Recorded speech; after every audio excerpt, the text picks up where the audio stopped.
मैं वादा करता हूँ अगर मुझे कोई भी मसला हुआ मैं आपके पास आऊँ। जानती हूँ, मगर याद रखना किसी ऐसे काम के लिए आना जिससे मेरी और इस खानदान की इज्जत हो, ना कि बदनामी।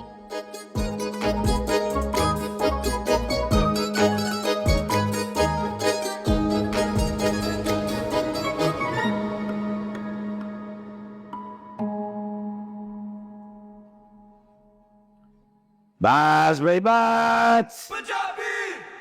अच्छा भला जेड खराब करती है। ओए अनोखी की टब्बा मेरे लिए लेंदे क्यों? मेरा तरा कट दो सस्तिया। वो चीजो जी आप ही कोई हराम हलाल का ख्याल रखे, बाकी सारे जिम्मेदारी से काम कर रहे हैं। आप सेल्फियां बना रही हैं, वो भी गवर्नमेंट के टाइम पे। मेरी गल सुन, तू बहुत बकवास ना कर ते जाके मैडम ने चाह दे। जे चाह ठंडी होगी ना, मैडम ने तेन गर्म कर देना। बंदर दे मुंह वाला।